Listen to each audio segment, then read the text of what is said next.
Ladies and gentlemen, good day and welcome to RBL Bank Limited Q3 FY'26 earnings conference call. As a reminder, all participant lines will be in the listen-only mode, and there will be an opportunity for you to ask questions after the presentation concludes. Should you need assistance during the conference call, please signal an operator by pressing star then zero on your touchtone phone. Please note that this conference is being recorded.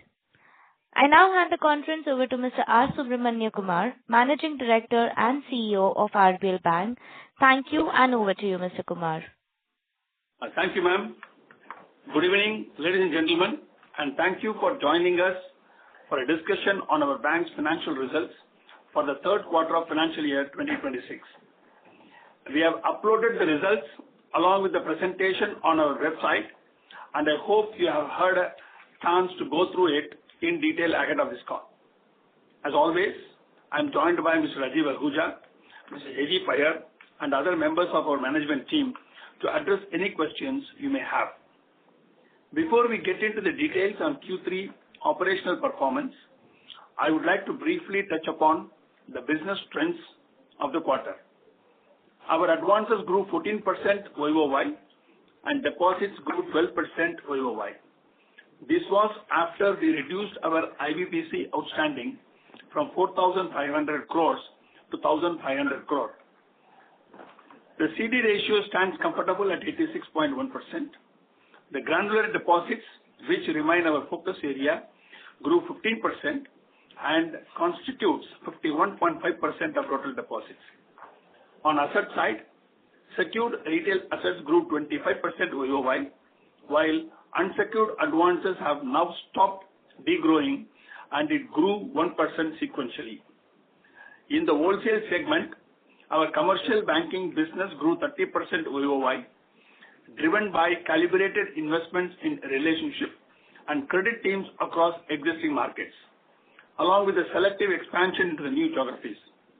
The disbursal in JLG segment has reached monthly run rate of 700 plus crore with improvement in early bucket collection efficiency and reduction in slippages and SMA bucket balances. In credit cards, we achieved over 1 lakh card acquisition in a single month for the first time, post cessation of our new sourcing through our Bajaj partnership.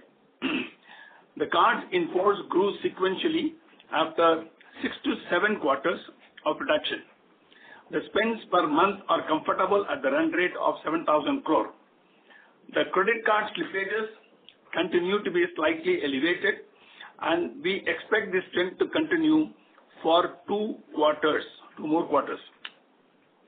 On the interest rate front, the bank has absorbed 100 bps of repo rate cut done till June 2025. The rate action taken in savings and the repricing in term deposit rates has resulted in NIM increasing by 12 bps sequentially this quarter. The bank expects term deposits to reprice further in Q4 FY'26.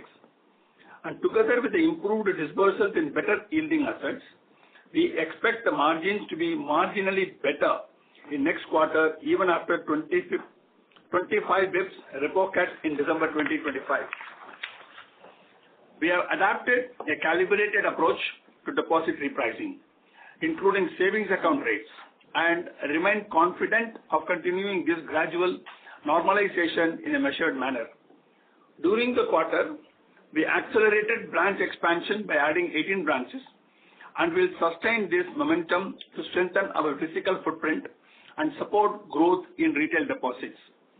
We have made meaningful progress in leveraging branches as a fulcrum for asset growth, with increased branch-led sourcing across gold loans, working capital, secured business loans, home loans, and credit cards.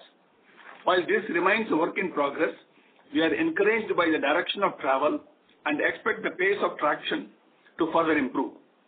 The disbursal from branches is at a monthly run rate of rupees 400 crore. The gold loans disbursal has now reached a monthly run rate of 225 to 250 crore and has the potential to go significantly higher. Our wholly owned subsidiary, RFL, as a sourcing channel for affordable housing and small business loans, is now gaining traction and has the potential to become a meaningful contributor to secured loan sourcing alongside JLG. Importantly, our retail secured businesses as a cohort have now turned profitable at the operating level, and as scale builds, we expect operating leverage to progressively translate into improved performance. On the progress of announced capital infusion by Emirates NBD Bank, we received shareholder approval in November 2025 for the overall transaction, including the proposed capital infusion and amalgamation of Emirates NBD's India branches with the bank. Applications have been made for approval with other regulatory authorities, including Reserve Bank of India, Government of India, Competition Commission of India, SEBI, etc., and they are in various stages of progress. In summary, our priorities remain focused on building granular liabilities with a narrower cost of deposits gap versus larger peers, achieving a more balanced retail asset mix with a faster growth in secured products, strengthening branch-led customer acquisition and deposit mobilization, deepening customer relationship through higher product penetration across our large existing customer base, and improving operational efficiency in our chosen segments to deliver more predictable outcomes across our P&L. Overall, we believe we are firmly on the right trajectory with the multiple growth opportunities ahead and right engines well oiled to capture these in a disciplined and a sustainable manner. Now I will invite Mr. Jaideep Iyer to take you through the financials in greater details. Thank you, Mr. Kumar, and good afternoon, everyone. Let me briefly touch upon some of the specific aspects of our financial performance. We grew our net advances 14% year-on-year and 3% sequentially to 1,03,086 crores. Retail advances grew by 10% year-on-year and 1% sequentially to 60,611 crores. Consequently, the retail wholesale mix is now at 59-41. As Mr. Kumar mentioned, this is net of the reduction of 3,000 crores in IBPC in the business loan and housing loan segments. Secured retail advances after the above reduction in IBPC grew 24% year-on-year and 1% sequentially. Adjusted for IBPC, obviously this has grown faster. Within secured retail, business loans plus housing loans grew 34% year-on-year and 8% sequentially. Tractor finance grew at about 23% year-on-year and 7% sequentially. The disbursal run rate for secured retail is well above 5,000 crores on a quarterly basis. For context, this number was approximately 3,000 crores in Q1 of this year. Wholesale banking advances grew at about 21% year-on-year and 5% sequentially. And within wholesale, commercial banking grew at a faster pace at about 30% year-on-year and 7% sequentially. The disbursal in the JLG segment is at a run rate of 700 crores per month versus 550 crores in the previous quarter. The good news is that the early bucket collection efficiency is 99.5. This is as good as one has got in this segment for a long time. The benefits of this has already been seen in lower sequential slippages, and we expect that trend to continue. Reiterating what Mr. Kumar said on cards, we've now crossed 1 lakh card acquisition in a month for the first time post the Bajaj Finance sourcing stopped in November 2024. As a result of which our cards in force also grew sequentially. Hopefully this should now result in the receivables as well growing on this sequentially from the next quarter onwards. On deposits, our total deposits grew at about 12% year-on-year and 3% sequentially to 1,19,721 crores. CASA ratio now stands at 30.9. Our primary focus area being granular deposits, as we've mentioned several times in the past. The focus is on deposits less than 3 crores, which grew faster at 15% year-on-year and 4% sequentially to 61,632 crores and now constitutes 51.5% of the total deposits. Vis-a-vis 51% in the last quarter. Branch banking-led deposits grew 18% year-on-year and 3% sequentially, accounting for 66% of the total deposits of the bank. Average LCR continues to be healthy at 125%. CD ratio, as Mr. Kumar mentioned, is about 86.1. We I'm quite comfortable with the range of 83 to 87% on the CD ratio. Our cost of deposits for the quarter was down to 6.2% versus 6.26% in Q2. Our savings account cost for the quarter was 11 basis points down sequentially to 5.15. Similarly, our cost of TDs is down 23 basis points to 7.29 versus 7.52 vis-a-vis last quarter. We've also taken a rate action in savings where we've reduced the peak bucket down to 6% from 6.5%.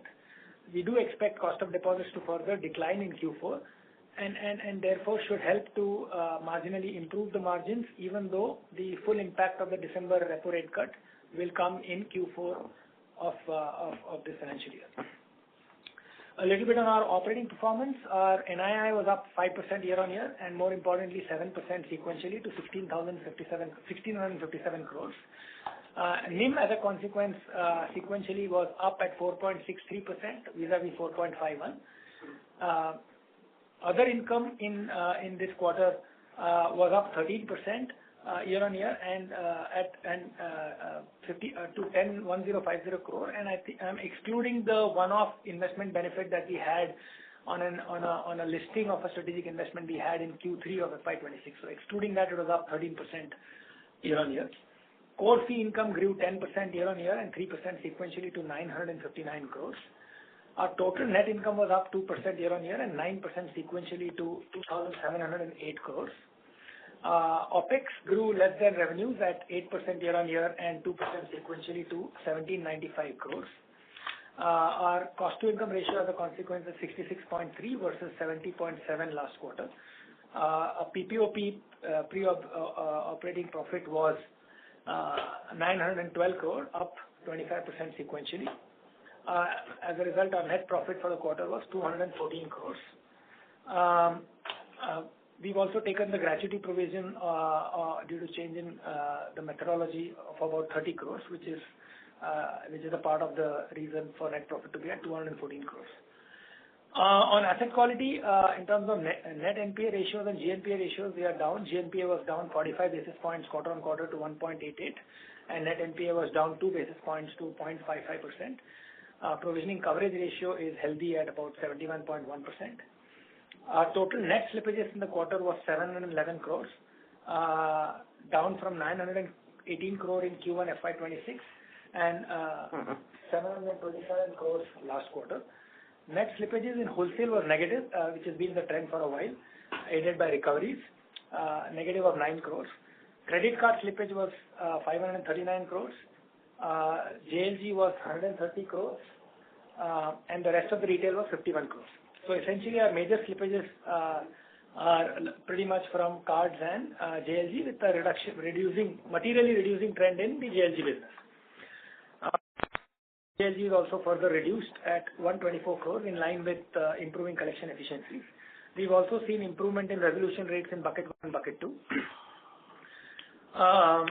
Also, we now have 80+% of our standard JLG portfolio is now covered by CGFMU. Hopefully that helps us in good stead if and when there is another cycle over the years. Our net restructured advances is very, very small now at 0.16%.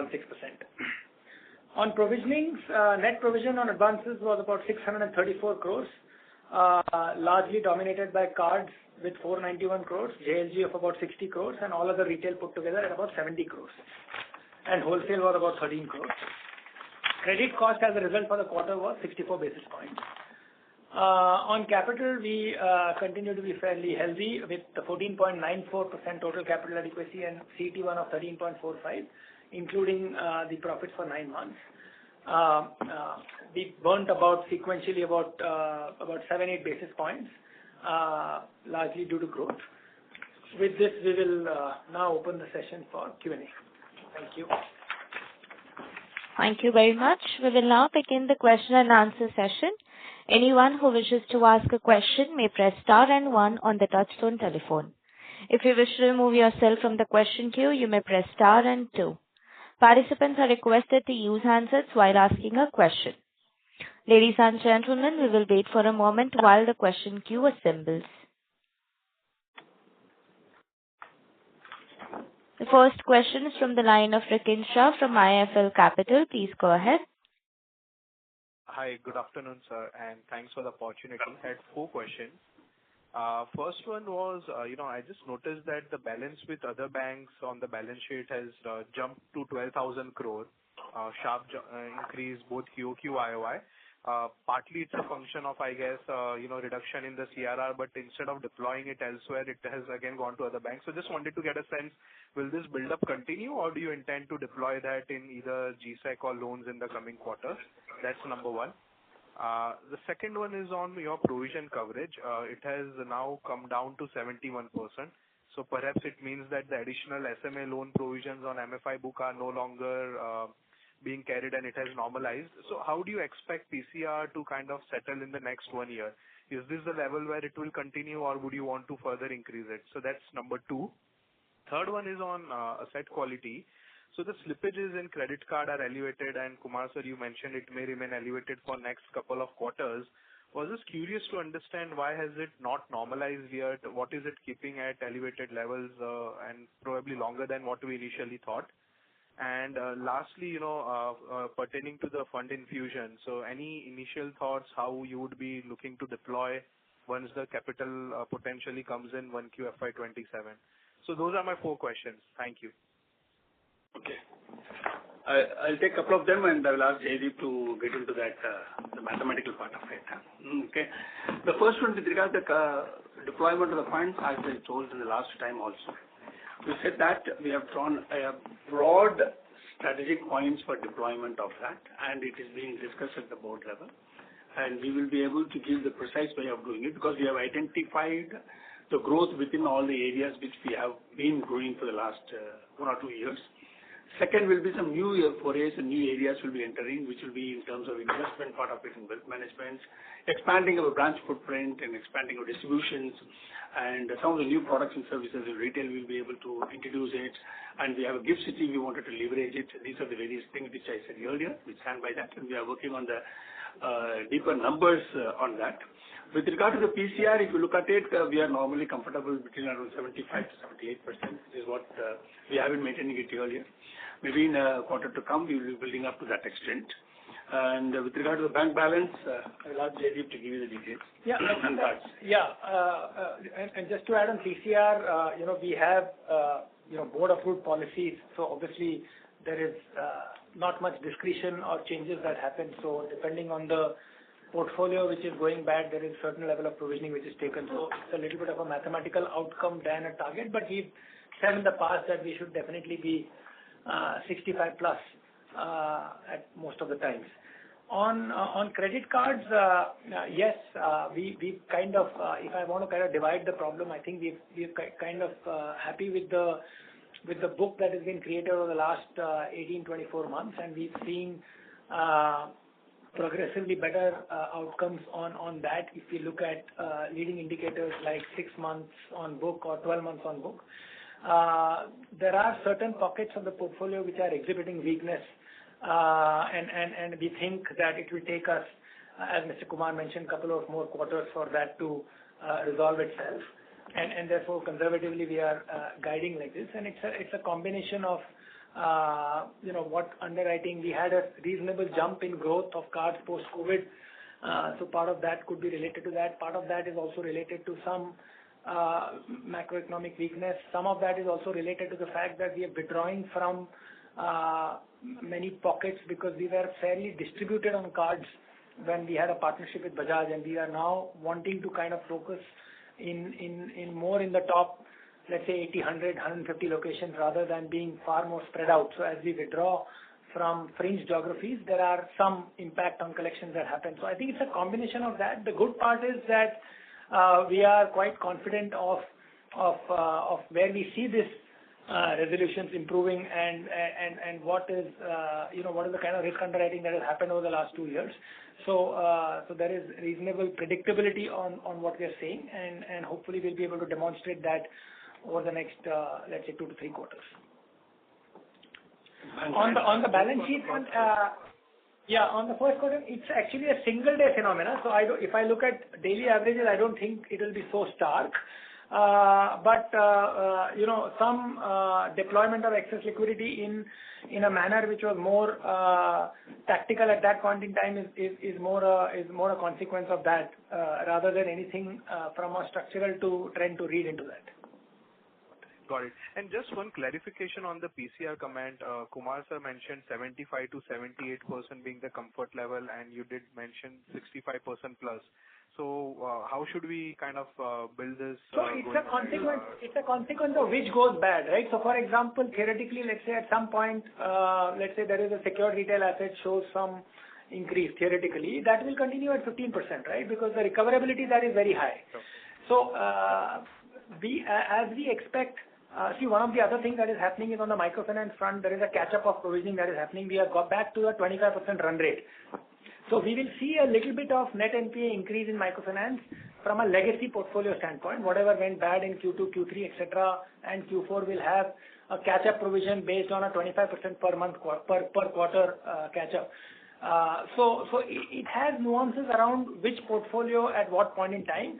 I think basis the recoverability, we are quite comfortable with the provisioning guidelines that we have. So we are very aggressive, as you know, on cards. We are reasonably comfortable with the microfinance portfolio to be taken 100% provisioning over a year. We are, despite portfolios like tractor, we take 100% provisioning in 2 quarters. So despite it being secured, so I think depending on what portfolio exhibits stress, there can be some ups and downs, but broadly speaking, as I said, plus minus 70 is where we should be comfortable with. Got it. Very helpful. Thank you so much. Thank you. The next question is from the line of Jayant Kharote from Axis Capital. Please go ahead. Thanks for the opportunity. There are 2 questions. One is on the cards business itself. While we do understand that you've taken corrective actions, but the quantum of slippages are, or at least the provisioning seems to be continuing for much longer than the industry. And few more quarters, meaning a good 1/5 of the book is not growing. So even with the capital coming in, if a large part of the book doesn't accelerate, how do we see this business, not from next 2-3 quarters, but next 2-year perspective? And when do we really start the issuance rate to go back to the earlier levels?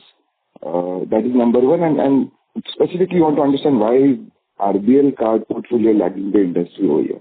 I'll come back with the second question.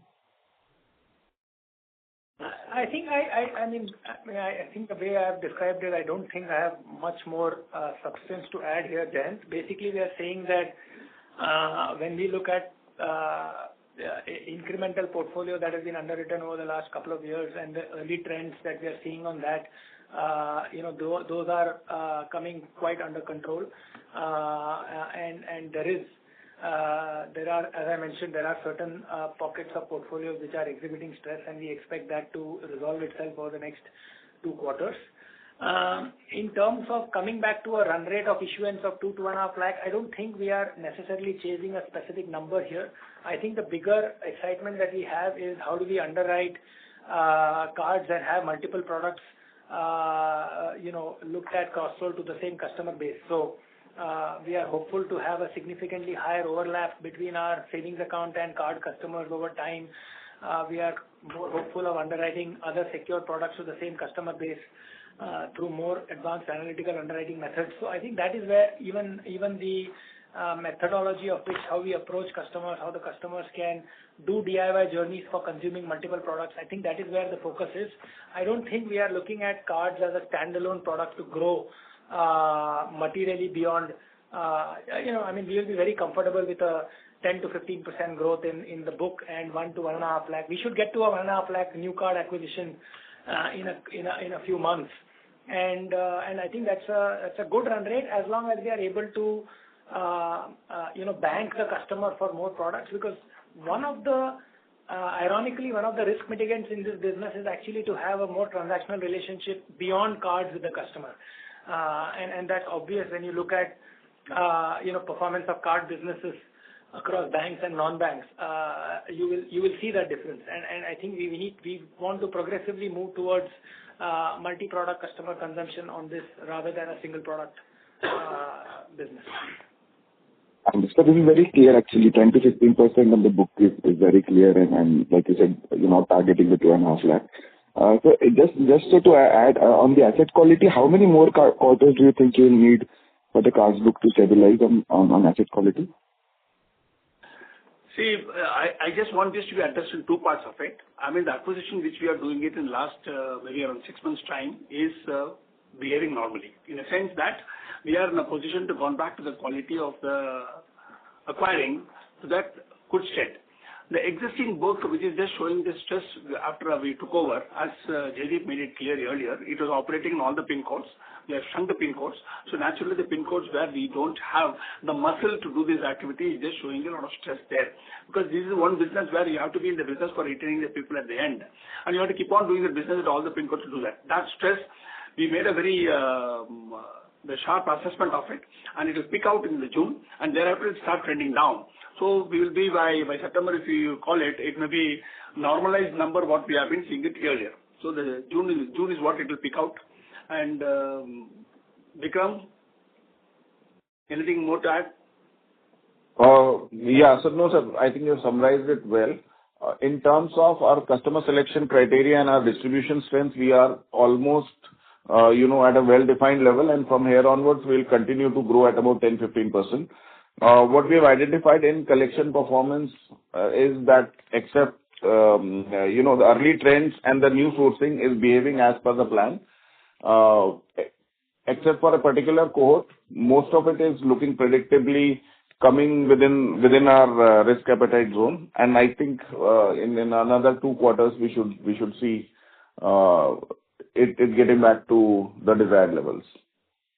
Great. So just to again confirm, by September, if it stabilizes, it means second half of FY'27, we should be looking at a normalized behavior of this book Yes. on the card side. Right. And the second question was on the growth after the capital and branch strategy.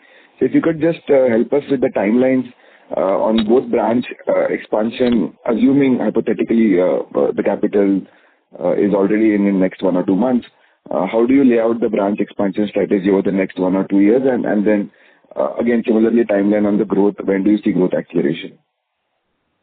See, our branch expansion strategy is very clearly laid out, and it has been well consumed by the team across. We will exit March with around 600 branches, and by next March, as in a year after, it will be around 800, and by third year, we will be exiting from 1,000 branches. It is our own RBL branch bank. We have already identified 200 high-growth locations across the country, taking into consideration the opportunity for us to make a high growth rate there in respect of a granularization of our focus. This is apart from the touch points of around 1,300 where we have an RFL, which we have started leveraging it for the last couple of quarters, where apart from doing a JLG business, they will be doing all that retail secured businesses also. So if you, for a simplistic understanding, you will say that 1,000 branches will do all your retail asset, retail ability. It is a retail consumer business bank, branch bank, and RFL will be doing your retail asset also. So for the business growth opportunity, you will be having around 2,400 touch points by end of third year. Great. And on the timelines for growth and the capital? See, the capital is depending on an approval which is going to come. We don't have a precedence to say precisely that when it is coming, because it's the first of its kind. So we made our own assessment based on what was the conversation which is going on with various regulatory authorities with whom we are applications have been made. We feel that maybe in Q1 will be the right time for us to say that approvals will come. Thereafter, the process will follow for getting that infusion to take place. And post the capital, would you take time to start growing, or you think you already have the right plan in place? Right now, we are already growing in 25% to 30% range. If you see it, my wholesale is growing at 21%, and commercial is growing at 30%, and retail secured is growing somewhere around 30%, which all of them put together is somewhere around 70 to 74% because of our unsecured and the JLG put together is 26, remaining is this. This cohort is growing at the rate of around 25% given. So with the capital, with an expansion of the footprint, naturally it has to be much above the 25% what you are talking about. It can be another 10% so the growth is something which is given and assured. With our current growth rate, our run rate will go faster. Instead of getting forced, maybe that we will continuously reaching the boundaries much easier. Great. This is very clear. Thanks for the transparency, sir, and best of luck. Thank you. The next question is from the line of Kunal Shah from Citigroup. Please go ahead. Yeah, thanks for taking the question. So, two questions, particularly now getting onto the credit cost. So given that the pain on the credit card is continuing, now how should we see the credit cost settling? And I heard that maybe the credit card slippages would peak out in maybe June. So do we see a much elevated levels even compared to that of 2Q going forward, 3Q going forward? Or maybe this is the level which can be sustained? And what would be the overall guidance on the credit cost side? So Kunal, I think on slippages, we are not suggesting that this is going up. I mean, we are broadly talking about current range, which are obviously elevated from where it ideally should be. There is no suggestion that we will see anything more than the range that we've been in. I think on credit costs, maybe it's going to be two different halves next year because cards will play a role. So I guess the first half will be somewhat in the current range, maybe a little lower because microfinance is coming under control. But second half should start seeing significant improvement on credit costs. Okay, so maybe this kind of a run rate of 2.5, 2.3 to 2.5 should continue for a few more quarters. No, I'm saying not few more quarters. I think, within this, I think microfinance is coming down. We are not seeing any material challenge in any other part of the business, whether it's wholesale or secured retail. And so if microfinance comes down, we should see some moderation on credit costs. But, I'm not getting into precise number guidance here of 10 basis points or 20 basis points, but we should not go beyond this range, clearly. And as and when the card situation improves, which as we are saying, should start looking better from September. So second half of next year should start moderating in terms of credit costs quite materially. Sure, got it. And second question is with respect to the cost of deposits benefit. Maybe in fact when we look at it, it's not coming through much. Even like this quarter, it's been down just 6 odd basis points. So when do we see this eventually cost of deposits benefit to flow in? When we look at it maybe from 6.53, it's still down to 6.2. Maybe when we look at it, maybe when should a larger part of this benefit flow in? And again, like maybe savings is seeing the benefit. TD, we saw it like 23 odd basis points this quarter. So TD benefit should continue for another two quarters, given the average maturity. Yes. Yeah, so Kunal, I think the TD trend is quite clear. The savings account reduction is calibrated consciously. I think where there is a little bit of a challenge is that the CASA ratio on a daily average basis is a little bit of a challenge given the situation in the industry and the fact that we are also reducing SA rates. So if I look at TD rates, I think yes, that trend will continue because repricing benefits will come over time. And therefore, effective cost of funds reduction will be a little moderated as compared to the TD cost reduction. Okay, good. And one last question on ECL. Maybe if you have again recalibrated the impact and maybe gone into much detail about it, what could be the overall ECL transitioning impact now? So that's a little bit work in progress. I think we are in that 10% zone of net worth, but we are, RBI guidelines have recently come out and we are in the process of, we will also have to potentially start reporting IFRS accounts for consolidation purposes post the consummation of the transaction. So we are working on that with a lot more detail orientation. And as and when we have visibility, we'll come back. But we should be plus minus broadly in that 10% zone of net worth. Okay, got it. Thanks and all the best. Yeah. Thank you. Next question is from the line of Jay Mundra from ICICI Securities. Please go ahead. Yeah, hi, good afternoon, and thanks for the opportunity. Just first question on RBI approval. So you mentioned that you have also sought approval for amalgamation of Emirates India branch, and of course there is an approval pending for the transaction. Are these two separate approval or they are like one approval only? There are two different approval. It has to be first one is in respect of consummating the transaction. The second will be the amalgamation of the branches into it. And we also made a statement. During the intervening period, we also sought the permission for running the two entities, which is also the third approval which is also gone. All the three approvals are independent of each other, and they will be considered concurrently because everything has a linkage to every other approval. It is not nothing can be given on a standalone basis, and it starts in sequence. Correct. Maybe, yeah. Okay, sure. No, that is very clear. And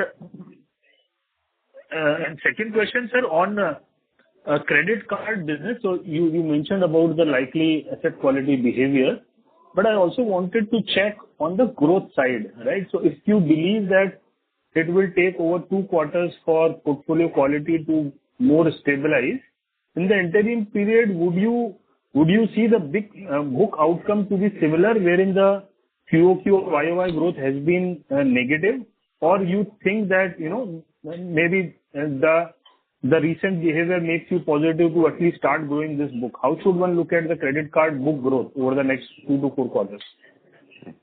So only one important point I'll tell, then I'll ask our Vikram to talk about it in detail. The first thing will be that first it will become QOQ positive. Then it will start working on YOY positive. Next quarter it is going to become QOQ positive, and the other YOY positive, because with the 10 to 15% range, it will take some time for you to become YOY positive. Vikram, you can give further details. Right.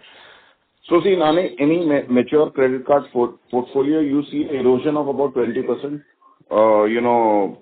annually, either voluntarily or involuntarily, which means that to sustain a growth of say about 10-15%, we have to do new cards equivalent to about 25 to 30% of our current base. Now, immediately after exit of Bajaj, we did a diversification of distribution, which has scaled up to 100,000 cards in December. We'll continue to now scale it up to drive about 10 to 15% growth on a sustainable basis. In month of November and December, after I think about 12-15 months, we have seen growth in the portfolio. Now, after the start of so this is a point of inflection from where we will sustainably grow 10 to 15% annual, which means that about 5-7 to 10% quarter on quarter. That is the answer on growth. For driving this growth, we have already developed well-defined distribution within the bank with no dependency on third party, which is giving us sustainable new acquisition on month-on-month basis. Did I answer your question? Yes, that helps very much. Then another question, sir, was on IBPC sell down. I was under the impression that the bank would need more growth even if it comes from IBPC. So why sell down IBPC when 1 or 2 quarters down the line you may have to again do IBPC only?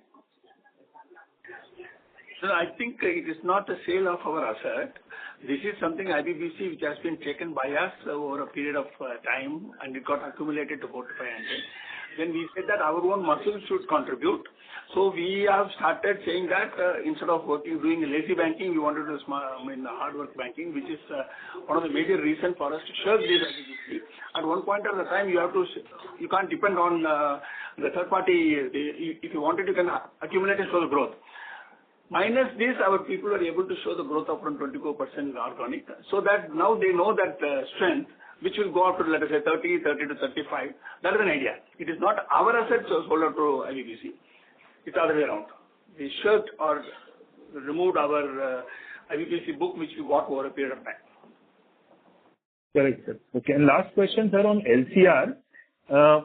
If you can quantify from April beginning, you may have to provide more runoff rates on MIB, and there could be some lower runoff rates on wholesale deposit, what could be the net impact because of these changes on your LCR? Would there be release or you may have to provide more liquidity? If I remember right, the task is going to give you benefit of a LCR release because it is going to move away from 100% outflow to the 40% outflow, and it is providing an opportunity for growth, plus it is going to give you release of LCR.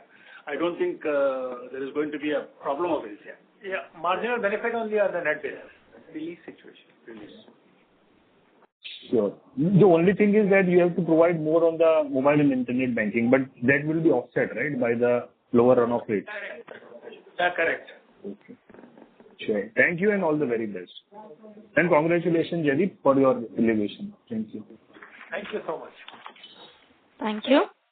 The next question is from the line of Piran Engineer from CLSA. Please go ahead. Yeah. Hi, team. Congrats on the quarter. Just few questions. Some might be repetitive, but on this credit card slippages, so I understand that the new cohorts are doing better. Do you think it's also an issue with our collections infrastructure? Like maybe when it was with Bajaj, they have a vast collections infrastructure across multiple products, multiple districts. Obviously, it'll be much bigger than ours. And now when we move to ours, that is one of the reasons. So it's not just the quality of the customer, but the ability to recover, which has impacted slippages. What do you think of that? Yeah, Jay. Vikram, you can answer. Yeah. Hi. So, see, when we have done a very rapid transition in January, somewhere in last financial year, there definitely was a transition impact which was there. But when we look at our collection outcome today, they are operating, almost 5% better than what they used to operate in Bajaj's collection management days. Our problem is not generally at a portfolio quality level. We have identified there's a particular cohort which is giving us a little bit of a grief. If we were to see the collection performance outside that, we are doing little better than what we used to do even when Bajaj was there. So our collection muscle right now is fully developed and fully ready to manage a portfolio of this size with a reasonable growth. But the slippage is coming because of that cohort which is giving a little bit of grief. Otherwise, we are reasonably in control over the portfolio. Just to summarize the point what you have asked about, whether the collection infra is weak when compared to the BFL is a broader point which you brought about. The collection infra at the end of the day is always a collection agency which is working on the field, right? The collection agency is going to be with X or it is going to be the Y, the same set of people. The supervisory team is what it has been taken over. This infra setup might have taken a little time, but the setup is as strong as that it used to be earlier. This is a broader sense I wanted to give you and give you a comfort that it is not the collection infra. If the collection infra is weak, it is going to be perennially weak. So it isn't so. So the initial setup and absorption period, the moratorium got extended a little because of that. The locations on which we have to work on is much beyond the pin codes where we have been set up our pin code. That creation has taken a little longer time. And we have, accelerated the issuance only after fixing the collection infra issue. So, we have paused our growth plans till the collection infra was 100% in control and was delivering at the original level. So that is the thing that we want to submit. Okay, got it. So secondly, when our secured retail slippages, are we happy with current levels? Is this built into our profitability matrix, etc., like 167 crores a quarter from a 35,000 crore book? If I look apples to apples with other banks, obviously it's high, but we do understand that you all have to take higher risk bets because of your cost of funds. Is this in line with your estimates or not, is my question. No, Piran, so a couple of things. We have a very small agri portfolio, which had some couple of accounts of about 15-20 crores this quarter. If I divide the book into, let's say, 2-3 parts, if you look at mortgages, which will include small LAP, micro LAP, housing, prime LAP, all of that put together, I think we are in a relatively negligible slippage situation. And you should look at net slippage on this because there are certain businesses where because of the guidelines you do have slippages, but then they get upgraded. So other than a couple of quarters back, we had an issue with our working capital business, and this time we had a couple of loans on agri, but these are not anywhere symptomatic of the portfolio. This is anecdotal, and I think we are, other than tractors, which by definition goes at about 2.5% of the portfolio as slippage or credit cost, we are quite comfortable with where we stand on this. Okay, got it. And just your 15,000 crore secured business loan book, that's fixed rate, floating rate, what's the average tenure like? On the business loans, on LAP portfolio? The 15,000 crore secured business loan, so I presume that is LAP, but I don't know if it works the capital. That's correct. So behaviorally, it should be about 4 to 5 years. Okay, and it will obviously be floating rate then. Yes. All entire retail is pretty much linked to repo and floating, other than cars and microfinance, RBL, and tractors, wheels, basically. And gold also. And gold also. So basically mortgages and working capital. Got it. And then lastly on CASA now, you mentioned industry-wide pressures, but is it just simply that your customers are moving from SA to TD after the rate cuts? See, we saw that assessment. Some of them have moved from one bucket. The people who are there in the higher bucket has moved partly to that TD. But one thing I wanted to tell you that NTB, which my team is able to mobilize even after the cut, it just outweighs even that outflow which we have seen it here. If you look at it in the last 2-3 cuts, the total net outflow is somewhere around 200 or 300 crores only for the book of around 18,000 crores, which is a sign of holding the customers together. So this also not the one which left the bank. Majority of that gone to TD. Got it. Okay, yeah, left the bank, of course not, because all the other banks have also cut their rates, so you can't go anywhere else. But moving to TD was my question. But yeah, that answers my question. Thank you and wish you all the best. Thank you.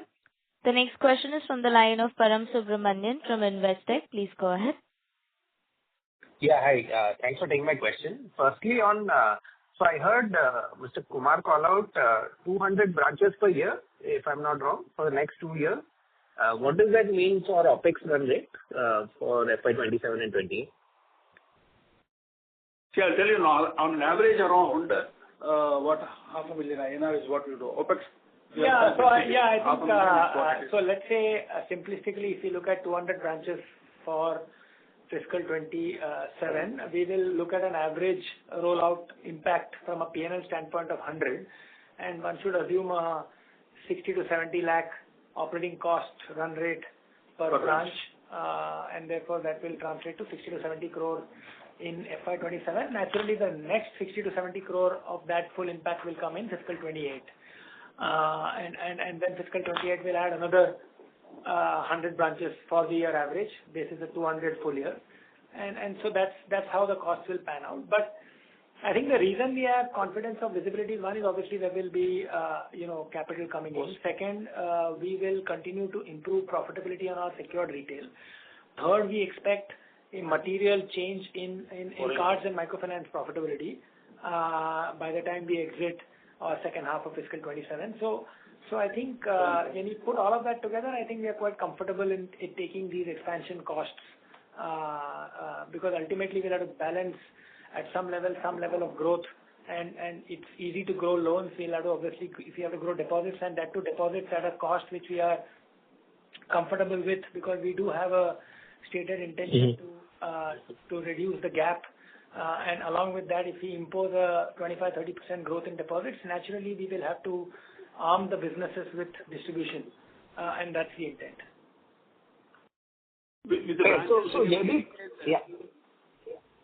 With the branches doing distribution for retail asset, we have a very calibrated plan of making the branches to become profitable on the 18th month. That means the branch which is opened in this quarter will become, before FY'28 will become profit. And once that cycle sets in, and with your ability to reduce the cost, with your ability to borrow at a cheaper rate, that will get compensated. But while, of course, when you wanted to expand on the liability side, the footprint has to expand, right? Fair. So 7,200 crore is your annual OpEx run rate. So you're saying only a 60-70 crore extra impact. Did I get that correctly? Yeah, for branches. For branches, yes. And this is fully loaded, as in this is fully loaded branch expansion. So that should be the incremental run rate. Okay. Correct. Okay, fair enough. Second question, again on your margin in this quarter. So on slide 5, you show these movements, right, between your cost of funds and yield. I can see the LCR is also broadly stable quarter on quarter. Your yield is down 13 basis points. Your cost of fund is down by less than that. So how exactly is this NIM expansion, how is it played out over 12 basis point in this quarter? So part of that, Param, is CRR cut benefit of about maybe 4 basis points or so. Right. Yeah, that I get. Yeah, part of that is on a daily average basis, the investment book to advances book was lower than historical trends. Some balance sheet efficiency, some improvement in short-term investments that we had. So it's a mix of factors. And yeah. Okay. No, I thought it should have reflected in your LCR, right? I mean, that is flat. Maybe I'll take that offline. Average LCR, of course, is lower than the previous quarter, so we've used liquidity more efficiently this quarter. Okay. Fair enough. Yeah, that's it from me. Yeah, thanks. Thank you. Thank you. The next question is from the line of Rakesh Kumar from Valentis Advisors. Please go ahead. Hello. Yes, Mr. Kumar, please go ahead with your question. Yeah, hi. Hi, sir. So, for the question, sir, on extension of DCCO, so how much is the provision that we are holding on those outstanding? Can you repeat? Sorry, we couldn't understand the question. Can you repeat? Yeah, so with respect to notes to accounts number, so where extended. I'm sorry to interrupt you, Mr. Rakesh. Your voice is breaking, sir. We are unable to hear you. Is it fine now? Yes, please go ahead.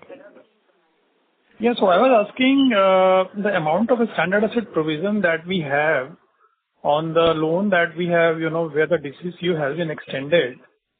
So what is the provision that we have on those loans? So total project loans that we have on our books, basically new guidelines that kicked in, is about 4 crores. Okay. On standard, yeah. Okay, so what would be the incremental number? So because of this increase in the DCCO extension? 4 crore is largely incremental because we would have had only 40 basis points before that. So roughly 4 crore is delta. Okay. And if you look at, the constitution of your retail liability, it has marginally deteriorated from the June numbers. So if you have any color to add here. In what context, sorry? Yeah, so if I look at your retail liability constitution-wise breakup, which is there in the slide number 16, and if I look the number from June to December number, so there is individual and HUF number percentage has come down. Yeah, I guess that necessarily is not good or bad in itself. I think small business, if you look at granular deposits, we are sequentially better. So it could be from small businesses, it could be, so we would typically not necessarily look at just individuals as a constitution, but look at the granularity. And on an individual basis, I think that we've kind of seen savings account anyway being a challenge like for the industry. So part of the reason would be that. Otherwise, sorry, Narendra, yeah. Yeah, our retail deposit is better, which is CASA and FD less than 3 crore is growing faster at 16% as compared to the total deposit. Yeah. And our granular deposit is growing at 15%, which is better than total deposit. Yeah. Individual is showing lesser because of the because we cut the rates from 6.5 to 7.5 to 6%. But on the retail deposit growth and granular deposit growth, we are growing at a faster rate. Got it. So just third question, lastly, TD has, from the March number, it has fallen by approximately 40 bits to now. Considering that, what is the, fresh deposit, fall that has happened in the system as per the RBI number, what would be the, acceleration in the, additional fall in the TD cost? So would it be around 70 bits or 80 bits, assuming that there is a, complete pass-through happening in the outstanding TD number also, in line with fresh TD number? So, how do you think that, would it complete in next 6 months, 9 months, or 1 year time? I think it should complete in a maybe a 9-month kind of a time frame. The typical average maturity of TDs would be in the 9 to 12 month zone on a blended average basis. And the latest cut, I think the issue is that, I don't know, maybe we have another 20 basis points to go in terms of incremental TD cuts, at least in this cycle. And therefore, I would not go to the extent of 70, 80 bits. I would say 30, 35 bits is what we would have broadly as some more room to go in terms of overall TD cuts, cost of TDs coming down. In the next 3 quarters? In the next 3 quarters, right. Yeah, so from the liability side, at least we are very safe on the margin front, on the liability side, at least. Yeah, I think, I guess, in our case, there are multiple plays on margins, right? So, we went through a period where there were rapid repo cuts, and there was a material reduction in our microfinance and card book contribution to total, right? So now both seem to have bottomed out, and therefore we are, it's difficult to predict long term, but clearly over the next 3 months, maybe even 6 months, we should see margins improve a bit. Thank you. Thank you, sir. Thank you. Thank you. The next question is from the line of Shailesh Kanani from Centrum Broking. Please go ahead. Yeah, good afternoon, everyone. Thanks for the opportunity. I have 2 questions. So first question is indicated. I'm sorry to interrupt, Mr. Kanani. We are unable to hear you, sir. Your voice is breaking. Is this better? Yes, please go ahead. Yeah. So my question is to Mr. Kumar indicated that the retail secured portfolio has become contributing to the profitability at the cohort level. So can you please provide a product-wise breakup in terms of profitable, break-even, and yet to break-even products? Shailesh, I think the prime housing followed by prime LAP is tractors is already profitable. Gold loan is getting to be profitable. I think LAP is profitable. Yeah. Only PH. Prime housing is yet to catch up. And small affordable housing and small LAP, given that it's a growth area, acquisition costs are still a little higher. Maybe that is just about breaking even. So 2 things will drive profitability. One is obviously there is a back book which keeps growing and therefore giving you interest income without cost of acquisition. Second, we are consciously keeping the mix in favor of small business loans and affordable housing, as you will see in the slides that we have presented, which has a faster break-even time. And third, we continue to expect productivity gains on origination as well going forward. So I guess it's a combination of all of this in terms of improving profitability. So if my understanding right, in terms of yet to break even, it is only prime housing is one segment which is yet to contribute to the break even. That is understanding right? Pretty much, yes. Yes. Okay, fair enough. Sir, my second point was with respect to wholesale lending. Obviously, macro has helped, and this quarter the numbers were good. But if you could throw some light, say once the capital comes in, 2 years, 3 years down the line in terms of mix, we have been stable in terms of 60/40. How would that number be in terms of retail and wholesale? See, let me tell you, this is a precise number we'll be able to say once we finalize our strategy along with the board. And naturally, it is not going to be 60/40. It will be definitely trending towards, moderating in respect to in favor of wholesale. In favor of wholesale. Okay, fair enough. Sir, just one question. Sorry to harp again on credit card business. Because we have had some misses on that in terms, especially post our tie-up with Bajaj. Can you shed some more light in the sense what gives us the confidence that in next 2 quarters asset quality would improve? Because in the past also we had given similar guidance, but somehow because of the macro and other factors beyond our control, we were not able to kind of deliver on the asset quality on credit cards. So if you can throw some more light. Yeah, so Shailesh, as we said, I think if we look at portfolio originated over the last couple of years, leading indicators on that portfolio, underwriting changes that we have done, and being demonstrated in terms of X-flow bucket, we are seeing, other than some patches of cohorts, as we mentioned, we are looking at significant improvement in line with our expectations. So there is a clear visibility on improvement which we see from September quarter onwards. I think yeah. Sorry, go ahead. No, I was just listening. Yeah. Okay. So we are pretty confident this time around to deliver in a couple of quarters time the betterment in asset quality for credit cards, right? I think in terms of profitability, it's not only credit costs. We are also significantly working on cost of collections and cost of business in general, which also got bloated because of higher slippages and higher collection costs. So in terms of overall business outcome, if I dial back 3 years, it was significantly higher on revenue. We have now the industry settling down to a structurally lower revenue business, and that has to be countered with both reduction in cost to assets as well as collection and slippages and credit costs. Sorry, Vikram, you want to add? Vikram, Shailesh is looking for a confidence from yourself.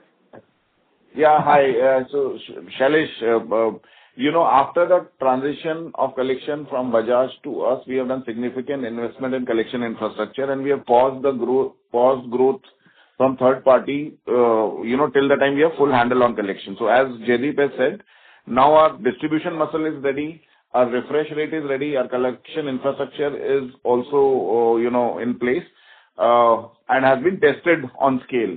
Our incident of defaults are significantly lesser. I mean, they are right now at, I think, all-time lowest since we started the business. Our resolution rates are back in the required range.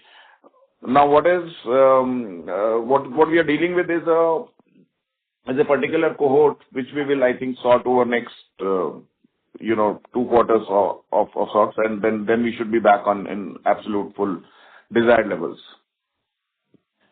That's very helpful, Vikram. Thanks a lot, and best of luck, everyone. Yeah, thank you. Thank you. The next question is from the line of Vansh Solanki from RSPN Ventures. Please go ahead. Hello, am I audible? Yeah. Yes, you are. Please go ahead. Other than JLG, I just want to know the strategies about the wholesale and other secured retail banking, like how we see the other 2 segments of the bank going forward, not in the next 2-3 quarters, but I'm talking about after 1-2 years. You are talking about, if I understand right, you are asking about the growth of wholesale banking and the growth of retail secured. Is that correct? Yeah. Okay. We have been growing wholesale at around 21, so that is a minimum base, and it can't go below that, and it is going to go up. So in the near term, it will continue to be in the range of 20-25. In long term, it will be much higher. In respect of retail, we have been growing at around 30%, 25 to 30%. In near term, it will continue to be the same range. In long term, it will also go up by around another 5 to 10% or more. Okay. And on the GLG front, will the growth will be as higher as we have in last 1 year, about 4 quarters back? Will it be possible for us to go back that kind of growth in unsecured sector? No, unsecured, we have already come on record to say that we will not be growing disproportionately high. We reduced it from 36% to 26%, which will come down somewhere in the range of around 22 to 25, in that range. If that is what we are looking at it, we will be growing in the range of around 10 to 15%. Right. Yeah. Okay. Yeah. Thank you. That's from my side. Thank you. Thank you. Ladies and gentlemen, we now conclude the question and answer session. If you have any further questions, please contact RBL Bank Limited via email at ir@rblbank.com. On behalf of RBL Bank Limited, we thank you for joining us, and you may now disconnect your lines. Thank you.